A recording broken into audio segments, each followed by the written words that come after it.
Bismillahirrahmanirrahim। अस्सलाम वालेकुम viewers, welcome है आपको मेरे चैनल पे। आज का वाक़या है हज़रत अली की दूसरी शादी का। सैयदुल फातिमा ज़हरा रज़ी अल्लाह अन्हा की वफ़ात के बाद मौला अली ने इनकी वसीयत के मुताबिक दूसरी शादी की। हसन, हुसैन, ज़ैनब अभी छोटे थे। आपने सैयदना आकिल को रिश्ता देखने के लिए कहा तो कल्बी बनु कलब के कबीले का इंतखाब हुआ। सैयदना अली की ख्वाहिश थी कि कोई ऐसी ख़वातीन हो जो शआत, सखावत और इंतज़ार की खुसूसियत से मालामाल हो। बनु कलीब की ख़वातीन फातिमा बनते ज़हब के घर रिश्ता भेजा गया तो सरदार आज़म अली का बेटी फातिमा के लिए रिश्ता आया है कि आपने अपनी बेटी की ऐसी तरबियत की है ये के ख़ानदान में ब्याही जा सके।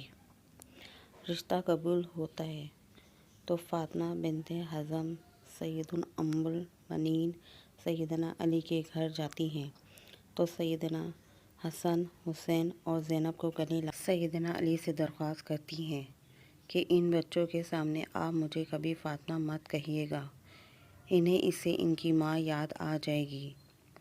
मैं इस घर में इनकी माँ बनकर नहीं बल्कि कनीज़ बनकर आई हूँ। मेरा ये मुकाम नहीं कि इनकी माँ की जगह ले सकूं। इसके बाद आपने इन्हें बेटा नहीं बल्कि हमेशा मौला कहती रहीं। इनके 4 बेटे हुए इसलिए इन्हें उम्मुल बनीन भी कहते हैं, मतलब बेटों की माँ। अपने बेटों को हमेशा हसन, हुसैन, अली की सिर्फ इताअत का हुक्म दिया, अदब सिखाया और कहा जो कहे बस हुक्म बजा लाना है, बहस नहीं करनी है। ये अहले बैत हैं, हम इनके नौकर हैं। 4 बेटों में अब्बास इब्न अली, अब्दुल्ला इब्न अली, जाफ़र इब्न अली और उस्मान इब्न अली थे। सैयदना अब्बास लश्कर हसन के सिपह सिलार भी रहे हैं। शजाअत में एक मुकाम रखते थे, दोनों हाथों से तलवार चलाते थे। जंग सफ़ीन में सैयदना अली ने इनको भेजा तो मोहम्मद बिन हनीफ़ कहते हैं कि मौला आप सिर्फ अब्बास को ही क्यों आगे भेजते हैं। तो अब्बास कहने लगे हसन हुसैन मेरे अब्बा की आंखें हैं और मैं इनका बाजू, तो हमेशा आंखों की हिफाजत करता है। हालांकि उम्र में हसन हुसैन से छोटे थे। मतलब ये कि सवाल नहीं बनता, माँ की तरबियत हर मुकाम पर झलकती थी। वाक़ई करबला में जब एक एक करके लश्कर हसन के सिपाही शहीद होते गए तो अब्बास ने मौला हसन से दरख्वास्त की कि मुझे जाने दें। सैयदना हसन इनसे तलवार लेते हैं कि बस अब्बास तुम पानी ले आओ। आप पानी लेने जाते हैं तो यजीदी लश्कर आप पर हमला कर देता है। दोनों बाजू काट दिए जाते हैं। वही जिन्होंने हसन की हिफाजत करनी थी, घुटने पे तीर लगता है। हुसैन आली मकाम की आंखें भर आती हैं।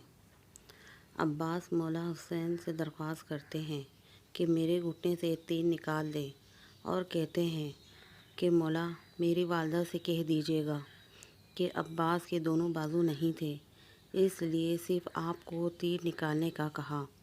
ये वो अदब था, वो इताअत थी जो सैयद उम्मुल बनीन की तरबियत थी, जिन्होंने सारी ज़िंदगी नबी के घराने के लिए कनीज़ बनकर गुजार दी। आपके 4 बेटे इस जंग में शहीद हो गए। अली के 5 बेटों ने इसमें जाम शहादत नोश किया, जिसमें 4 सैयदुल उम्मुल बनी के फर्जंद थे जो लश्कर हसन के न सिर्फ हिस्सा बने बल्कि इमाम आली मकाम पर अपनी जान तक कुर्बान कर दी और सारी उम्र कभी ज़बान पर कोई सवाल ना लाए। सैयदुना उम्मुल बनीन को जब बेटों की शहादत की खबर मिली तो कहा अब्बास शहीद हुआ, जाफ़र शहीद हुआ, उस्मान शहीद हुआ, अब्दुल्ला भी शहीद हो गया। फरमाने लगी सब छोड़ो, मौला हसन का बताएं तो बताया कि वो भी शहीद हो। तो कहने लगी क्या मेरे बेटे बाद में शहीद हुए। मौला हसन से तो बताया कि नहीं, वो पहले शहीद हुए और मौला की हिफाजत के लिए खूब लड़े। तो शुक्र अदा किया कि उन्होंने बेशक हक अदा کر دیا۔ یہ وہ ماں تھی جو اہل بیت کے مقام کو سمجھتی تھی، جس نے نہ صرف اپنے بیٹوں کو ساری عمر صرف اطاعت سکھائی، ادب سکھایا، خود کو اس گھرانے کی کنیز بنایا اور حسن و حسین کو بیٹا نہیں ہمیشہ مولا کہا۔ خدا ہم سب کو اہل بیت کا مقام سمجھنے کی اور اسے ادب و اطاعت کی ہدایت عطا فرمائے۔ سیدہ ام البنین نے اپنی اولاد کو یہ سکھایا۔ یہ ویڈیو آپ کو کیسی لگی مجھے کمنٹس کر کے ضرور بتائیے گا۔ پلیز میرے چینل کو سبسکرائب ضرور کریے گا، بیل آئیکن کو ضرور پریس کریے گا۔ Thank you.